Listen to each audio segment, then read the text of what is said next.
Good morning everyone, কেমন আছেন আপনারা সবাই? আশা করি সবাই খুব ভালো আছেন। সকালবেলা ঘুম থেকে উঠে এত সুন্দর প্রকৃতি দেখে মনটা দারুণ হয়ে উঠেছে। তার উপরে আজকে রয়েছে ট্রেকিং, তাই আমরা সবাই মোটামুটি সকাল সকাল উঠে রেডি হয়ে নিয়েছি।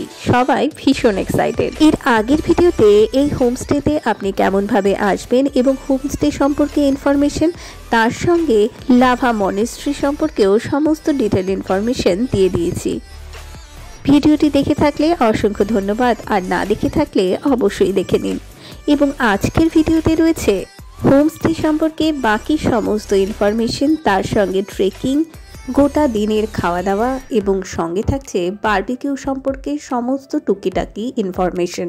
এছাড়া রয়েছে গ্রামের ভেতরে প্রাচীন ব্রিটিশ আমলের তৈরি দুটি চার্চ এবং সবশেষে ডেলো পার্ক হয়ে বাড়ি ফেরা, এবং এরই সঙ্গে আরও অনেক কিছু।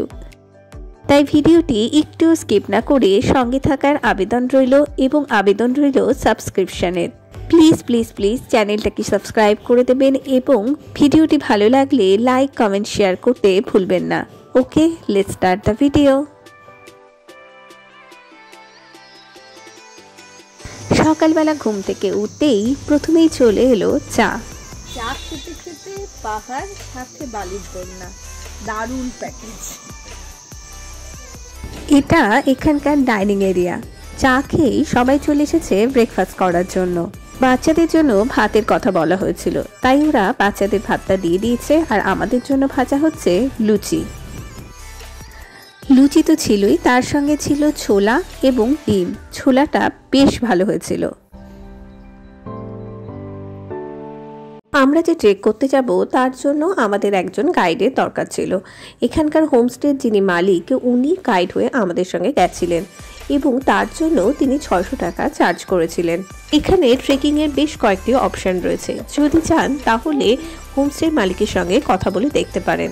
হোমস্টে থেকেই শুনেছিলাম 1-1.5 ঘন্টা ট্রেকিং রয়েছে, তাই কিছু জল এবং খাবার দাবার নিয়ে রওনা হয়ে গেলাম। আমরা ট্রেকিংয়ে রওনা হচ্ছি, মানে একটা জঙ্গলের ভেতর দিয়ে একটা কোনো ঝর্ণা আছে অনেক দূরে, তো সেটা দেখার জন্য রওনা হচ্ছি আজকে। মানে এখানে সমস্ত ভেজিটেবল অর্গানিকভাবে চাষ হয়, যেটা হোমস্টে, তো সেগুলো এই রকম ধাপে ধাপে, ওপরে সব ফুল গাছ আর নিচে এগুলো মিষ্টি কুমড়া, শিম, বিনস, বিভিন্ন রকমের সবজি চাষ হয়েছে এখানে ধাপে ধাপে। বেসিক্যালি এটা একটি গ্রাম। গ্রামের প্রত্যেকটা বাড়ির মধ্যে বিশাল বিশাল ডিস্টেন্স, এবং সেখানে চাষাবাদ হয়েছে। অর্গানিক সবজি দেখে আমরা আর নিজেদের লোভ সামলাতে পারলাম না, ছিঁড়ে নিলাম 2-4টে। আমরা এখন যাচ্ছি ঝর্ণা দেখতে। একটা ঝর্ণা আছে, সেটার উদ্দেশ্যে গাইড আছে আমাদের সাথে। হ্যাঁ, গাইড আছে। আপনার নাম? বেঞ্জামিন। বেঞ্জামিন জি हमारे साथ है। আর বাংলায় বলো। এখানে ঝর্ণার জন্য আমাদের অনেকজন মেম্বারস আছে, বড় মেম্বারস এবং ছোট মেম্বারস সমানভাবে ইনভলভ। আমাদের এই জায়গাটা যেতে খুবই ভালো লাগছে। পাথর রাস্তাটা দেখতে পাচ্ছেন, দেখুন এখানে প্রচুর পাথর। সেই পাথরগুলো দিয়ে আমরা যাচ্ছি। দেখুন একটা গাড়ি আসছে, কি ডেঞ্জারাস জায়গাতে, দেখুন গাড়িটা বেরিয়ে যাওয়া সেই দিকে আসছে। হ্যাঁ, চিপোকার ডাক, তার সাথে ঘন জঙ্গল দেখে বেশ থ্রিলিং লাগছিল। ভেবেছিলাম রাত্রিবেলা আসবো, কিন্তু গাইড বলল ভাল্লুক বেরোয়। রাস্তাটা উপর দিয়ে চলে গেল, এবার একটা সরু রাস্তা দিয়ে খাদের পাশ দিয়ে যাচ্ছি আমরা। এবার গ্রামের রাস্তা শেষ, আমরা এসে পড়েছি জঙ্গলের ভেতরে। এখানে প্রচন্ড সরু রাস্তাটি, একজনের বেশি পথ দিয়ে যাওয়া যায় না, এবং পাশে রয়েছে বিশাল খাদ। জঙ্গলের মধ্যে দিয়ে বেশ অনেকটা রাস্তা যাওয়ার পর চোখে পড়ল আরেকটি ছোট্ট ক্যাম্প, এর নাম সান্তুক। এই জায়গাটার নাম অনুযায়ী নাম দেওয়া রয়েছে।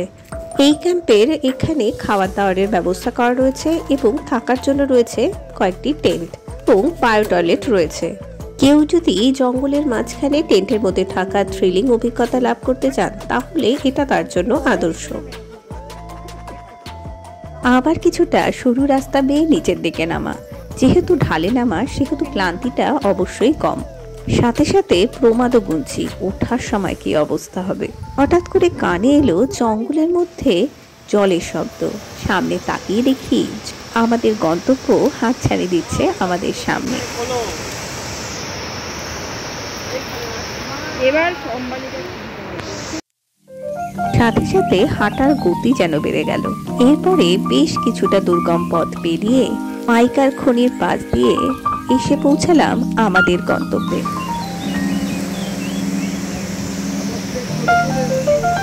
জায়গাটা যে এত সুন্দর আপনাদের আমি ঠিক বলে বোঝাতে পারবো না, অদ্ভুত। আর কেউ নেই, শুধু আমরাই। এই ঝর্ণাটির পাশেও কিন্তু ক্যাম্প করা হয়, মানে ক্যাম্পের চিহ্ন দেখলাম আমরা, তাতেই বুঝলাম এখানেও চাইলে ক্যাম্প করতে পারেন, কিন্তু একটু রিস্ক থাকে, এই আর কি। ঝর্ণা দেখে আমরা যখন আনন্দে আত্মহারা, তখনই চোখে পড়লো এই জায়গাটা। কি দারুণ দেখুন, উপর থেকে ঝর্ণার জল কলকল করে বয়ে চলছে এবং এই বিশাল পাথরটি কেটে ভেতরের দিকে ঢুকে গেছে। এই জায়গাটা ঠিক যতটা সুন্দর তার 50%ও ক্যামেরায় ধরা পড়ছে না। অদ্ভুত সুন্দর এই জায়গাটা, কোনো বিদেশের জায়গা পেয়ে পড়ে যাবে। এটা উইন্টার সিজন হওয়ার জন্য আমরা স্নান করলাম না, তার উপরে বাচ্চাগুলো আছে।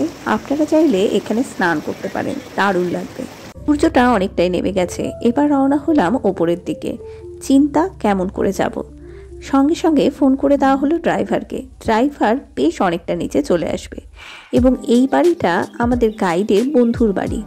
এনাদের এত দারুণ আতিথেয়তা আপনাদের বলে প্রকাশ করতে পারবো না। অনেকটা টাইম আমাদের বসতে দিয়েছিল, জল খাওয়ালো, সাথে গাছের থেকে ফল পেরে পেরে সব বাচ্চাদের এবং আমাদের দিল। আমরা একে অপরের ভাষা জানি না, বাট ভীষণ ভালো লাগলো এনাদের আন্তরিকতা।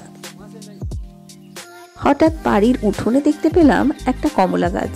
এখনো সবুজ আছে কমলা, এখনো অরেঞ্জ হয়নি। ট্রেকিং করে আমরা টায়ার্ড, আমাদের জিপ চলে এসছে। এখন এই জিপে করে আমরা এখন হোমস্টেতে যাব। জিপ গাড়িটা আমাদের নিচ থেকে ওপরে আনতে নিয়েছিল 1100 টাকা। বাচ্চাগুলো না থাকলে হয়তো আমরা হেঁটেই আসতাম, বাট বাচ্চারা রয়েছে, তার উপরে পেটে ছুঁচো দৌড়াচ্ছে, সেহেতু চলে এলাম জিপে করে। ঝর্ণার থেকে খুব বেশি হলে 20 থেকে 30 মিনিটের ডিস্টেন্সেই রয়েছে এই পাকা রাস্তাটা। এবং আমরা যেই ঝর্ণাটাতে গেছিলাম সেটা ছোট, আরেকটি রয়েছে বিশাল বড় ঝর্ণা, সেই ক্ষেত্রেও এই জিপ গাড়ি ভাড়া করতে হয়। তারা অনেকটা পৌঁছে দেয়, তারপরে থেকে ট্রেকিং শুরু হয়। ট্রেকিং থেকে ফিরতে ফিরতে ভীষণ খিদে পেয়েছিল, এসেই ডাল ভাত সবজি ডিমের কারি এবং আলু সিদ্ধ পেয়ে গেলাম। তারপরে এই দোলনায় দুলতে দুলতে সূর্য অস্ত। এরই মধ্যে দেখতে পেলাম ওপরে টেন্ট রয়েছে এখানে। চলুন আপনাদের দেখাই। 1000 থেকে 1200 টাকার মধ্যে টেন্টে খাওয়া দাওয়া সমেত আপনি থাকতে পারবেন। টেন্টগুলো বেশ বড়, সামনে একটু জায়গা এবং ভেতরে শোয়ার জায়গা, সাথে কম্বল বালিশ তো রয়েছে। যদি ড্রাইভার নিয়ে আপনারা এখানে আসেন, ড্রাইভাররা এখানেও থাকতে পারে। দেখুন বেশ অনেকটা স্পেসিয়াস, 3 জন তো থাকাই যায়। আমরা যখন গেছিলাম টেন্টে গেস্ট ছিল এবং 2টো টেন্ট পাতা ছিল। হ্যাঁ, টেন্টের ভেতরে কিন্তু লাইটের ব্যবস্থাও রয়েছে, তার দেখেই বুঝতে পারছেন, এবং ওপরে শেড দেওয়া রয়েছে। এর নিচেই টেন্ট এবং এখান থেকে ভিউটা দেখুন।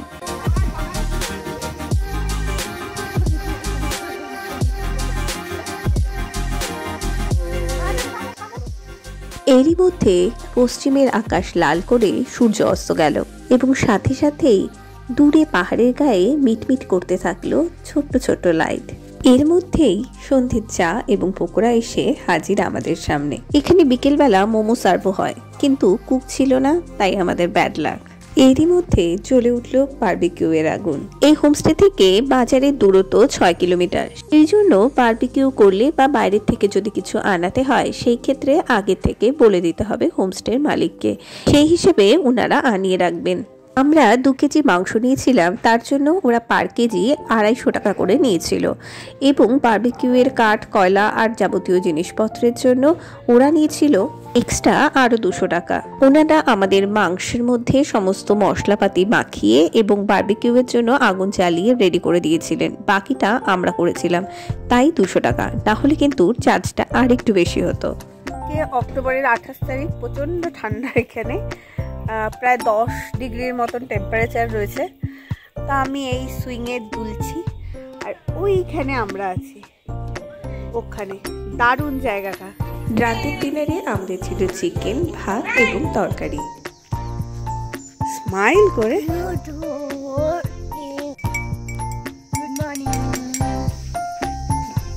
সবার সাথে একটু চা শেয়ার করি। মর্নিং। সকাল সকাল চা খেয়ে আমরা গেছিলাম চার্চ দেখতে। চার্চটি বিশেষ একটা আড়ম্বরপূর্ণ নয়, গ্রামের কয়েকজন আদিবাসী রয়েছেন যারা খ্রিস্টান, তাদের জন্যই ব্রিটিশ আমলে একজন সাহেব এই চার্চ তৈরি করেছিলেন। এর ডিস্টেন্স হোমস্টে থেকে বেশি দূরে নয়। এই দুটো দিন বন্ধুদের সঙ্গে পাহাড়, ঝর্ণা, প্রচুর প্রচুর ফুল, ঝিঝির ডাক, প্রচুর পাখির ডাকের সঙ্গে কেমনভাবে যে কেটে গেল সত্যি বুঝতে পারিনি। সত্যি খুব মিস করব এই সব কিছুকে। এখানে একটা নদী যাচ্ছে আর এখানে 4-5টা পাহাড় একসঙ্গে মিশেছে, অদ্ভুত সুন্দর। এখানে হচ্ছে ডেলো আর ওটা হচ্ছে কাশিয়াং। রাত্রিবেলার ইয়েতে দেখা যায় ওখানে প্রচুর লাইট জ্বলে, এখনো দেখা যাচ্ছে প্রচুর বাড়ি, দারুণ। সেকেন্ড দিন ওনাদের বলে দেওয়া হয়েছিল বাচ্চাদের সঙ্গে আমাদেরও যেন ভাতই দেওয়া হয়, কারণ জার্নি করার ব্যাপার রয়েছে। তাই ডাল, ভাত, আলু ভাজা এবং ডিম সিদ্ধ দিয়েছিলেন ওনারা ব্রেকফাস্টে। এই হোমস্টে সম্পর্কে আর কিছু ডিটেলস ইনফরমেশন চাইলে অবশ্যই কমেন্ট সেকশনে জানাবেন, আমি যতটা সাধ্য জানানোর চেষ্টা করব। ডেসক্রিপশন বক্সে আমি মালিকের ফোন নাম্বার দিয়ে দেব, চাইলে কন্ট্যাক্ট করে নিতে পারেন।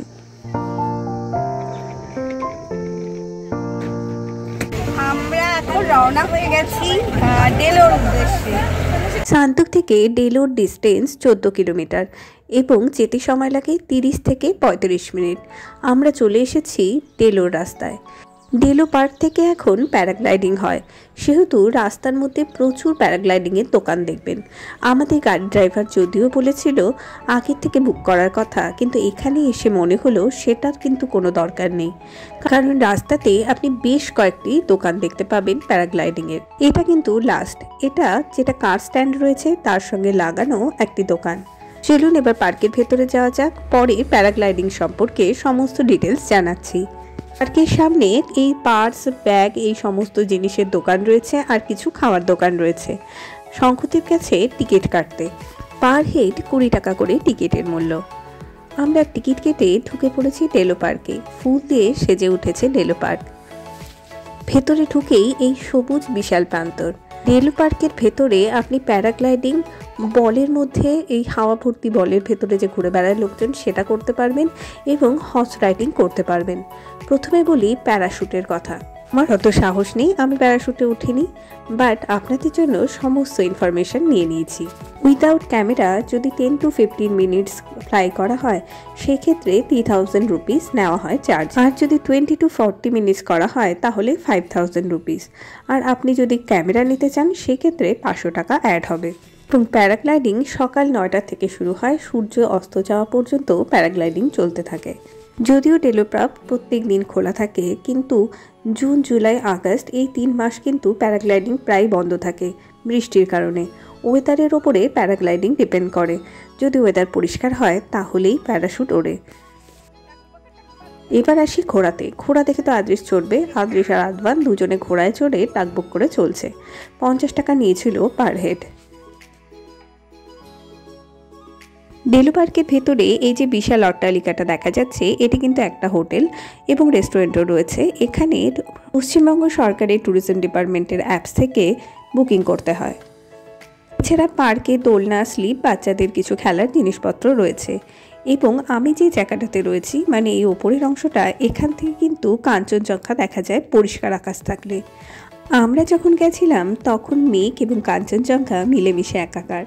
মানবচক্ষু এটাকে আলাদা করতে পারলেও ক্যামেরা কিন্তু করতে পারেনি। ডেলো পার্কের ভেতরে টুকিটাকি স্ন্যাক্সের এই একটি দোকানই দেখেছি আমি। ডেলো পার্কে যে বিশাল কিছু আছে সেটা আমি বলবো না, বাট আপনার আসলে ভালো লাগবে এইটুকুন বলতে পারি। আমাদের ঘোরাঘুরির পর্ব শেষ, এবার রওনা হব বাড়ির উদ্দেশ্যে। পেটে খুব টান পড়েছিল, তাই শেষে কালিম্পংয়ের একটি হোটেল থেকে thukpa, noodles, chilli chicken, fried rice, বিভিন্ন রকমের খাবার দাবার খেয়ে রওনা হলাম বাড়ির উদ্দেশ্যে। এতক্ষণ সঙ্গে থাকার জন্য অসংখ্য ধন্যবাদ। চ্যানেলটিকে প্লিজ সাবস্ক্রাইব করে দেবেন। দেখা হবে নেক্সট ভিডিওতে।